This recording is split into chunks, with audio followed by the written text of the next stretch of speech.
एक नगर वेश्या जिसके चरणों में चक्रवर्ती राजा को भी झुकना पड़ा। एक नगर में चंद्रभूषण नाम के एक चक्रवर्ती राजा राज करते थे। वो बड़े ही दानवीर और प्रतिभाशाली राजा थे। उनकी यश और कीर्ति दूर देशों तक फैली हुई थी। उनकी एक सुंदर और धर्मात्मा रानी थी जिससे राजा बहुत प्रेम करते थे। उस समय एक राजा कई रानियां रखता था, मगर चंद्रभूषण राजा की सिर्फ एक ही रानी थी। उनका एक पुत्र था जो बहुत तेजस्वी और यशस्वी राजकुमार था। उनकी एक बहुत ही सुंदर परी जैसी एक सुशील सुंदर कन्या थी जिसे राजा अपनी आंखों का तारा समझते थे। राजा को राज्य करते बहुत दिन बीत गए थे। अब वो चाहते थे कि जल्द से जल्द अपने राजकुमार को गद्दी सौंपकर जंगल में तपस्या को चले जाएं, मगर पुत्र का मोह उन्हें अभी और रुकने पर विवश कर रहा था। वैसे तो राजकुमारी सयानी हो चली थी, मगर राजा की नज़रों में अभी भी वो एक बच्ची ही थी। वो सोचते कि राजकुमारी सयानी हो जाए तो उसका विवाह कर सन्यासी बन जाऊंगा। चूंकि उनके राज दरबार में अभी तक कोई धार्मिक आयोजन नहीं हुआ था, तो राजा ने सोचा धार्मिक आयोजन तो फिर कभी होता रहेगा, एक नृत्य का आयोजन किया जाए। उनके राज्य में एक प्रेमलता नाम की प्रसिद्ध नर्तकी रहती थी। उसके चर्चे कई राज्यों में थे, मगर राजा ने कभी भी उसका रंगारंग कार्यक्रम नहीं कराया था। अपने दरबार में स्त्रियों को नचाने के राजा विरोधी थे। चूंकि राजा बूढ़े हो चले थे और गद्दी पुत्र को सौंपने वाले थे, तो सोचा अब जिंदगी में क्या रखा है, भगवान ने पुरुष का जन्म दिया है तो देखने लायक हर चीज देख लेनी चाहिए। नृत्य कोई बुरी चीज नहीं है। हमारे पूर्वज तो सुरा सुंदरी में दिन रात डूबे रहते थे, मगर मैंने पूरी जिंदगी इससे दूरी बनाई रखी। तभी तो लोग मुझे एक धर्मात्मा राजा कहते हैं, मगर अंत समय में एक बार नृत्य देख लेना चाहिए। उन्होंने अपने मंत्री को आदेश दिया कि आप जाकर प्रसिद्ध नर्तकी प्रेमलता का एक कार्यक्रम अपने दरबार में रखिए। साथ ही अपने सभी मित्र राजाओं, राजकुमारों और राजकुमारियों को सादर आमंत्रित कीजिए। मंत्री भी चाहता था कि राज दरबार में कोई बड़ा आयोजन हो जिसमें दूर देश के राजा महाराजा, राजकुमार, राजकुमारियां पधारे। उसने 2 दिन बाद ही त्वरित कार्यक्रम रख दिया। प्रेमलता का नृत्य राज दरबार में शुरू हो गया। सभी मंत्रमुग्ध हो कार्यक्रम देखने लगे। वो बहुत अच्छा नृत्य कर रही थी तथा सभी की फरमाइश के अनुसार अलग अलग संगीत भी सुना रही थी।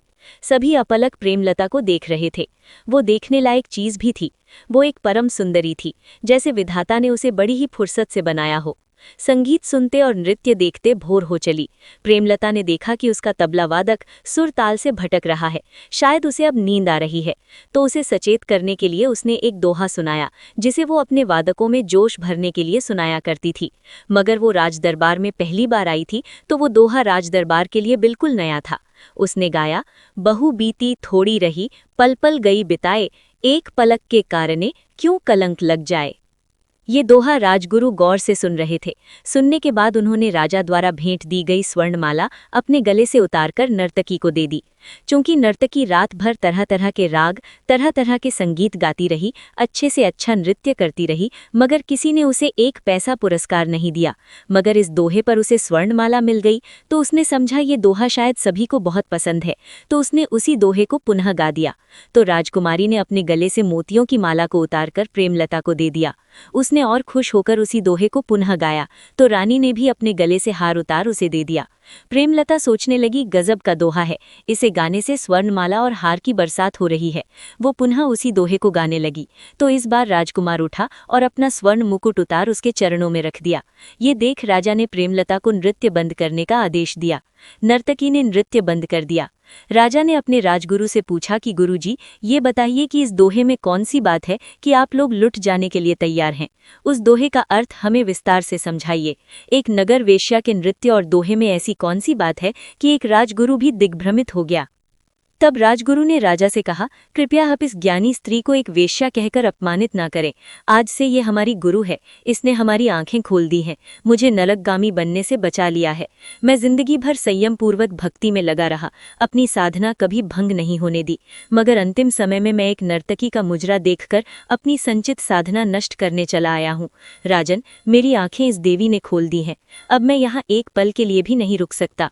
वे जंगल में तप साधना के लिए अपना कमंडल उठाकर निकल पड़े।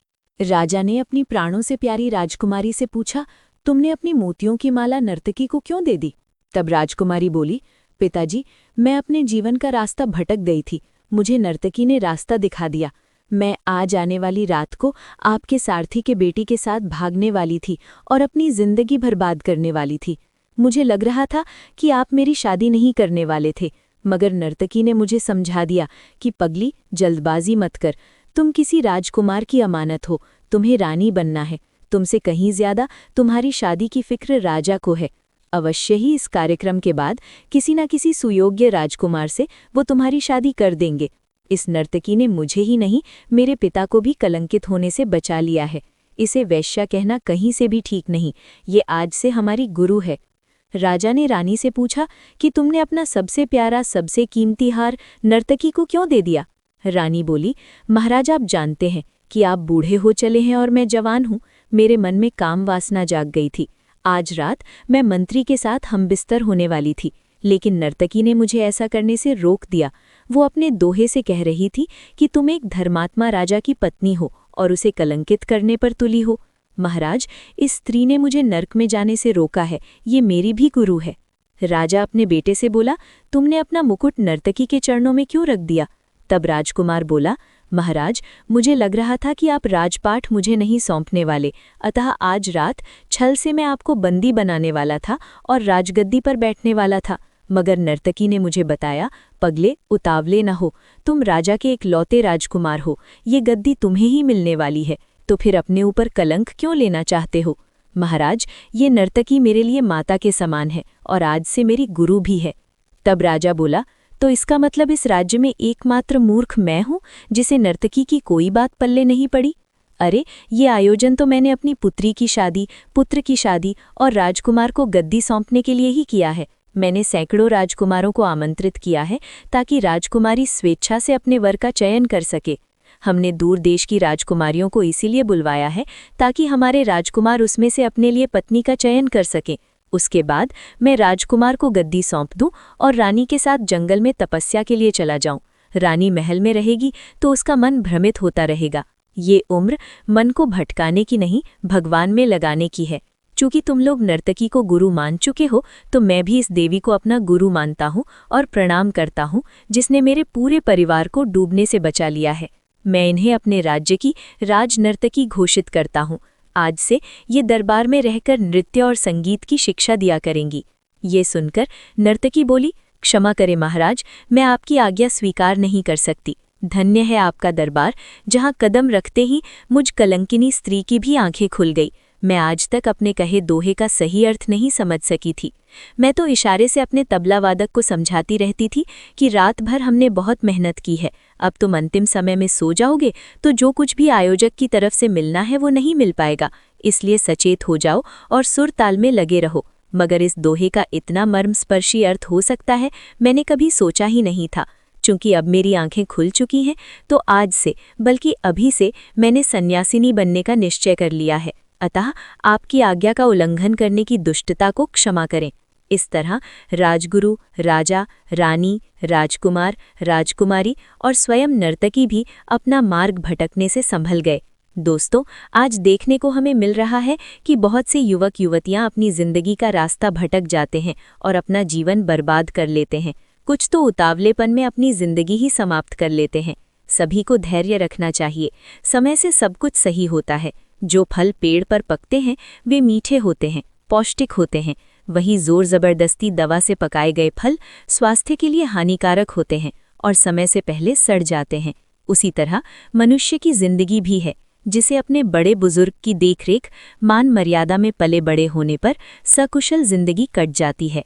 दोस्तों, अगर आपको हमारी वीडियो अच्छी लगी हो तो हमारे चैनल को सब्सक्राइब करें, लाइक करें और कमेंट बॉक्स में राधे राधे जरूर लिखें। मात्र राधे राधे बोल देने से राधा रानी अपने भक्तों की हर मनोकामना पूरा कर देती है। आपसे पुनः मिलते हैं एक नई वीडियो के साथ। तब तक के लिए आपको और आपके पूरे परिवार को राधे राधे। राधा रानी आप सबकी मनोकामनाएं पूर्ण करें।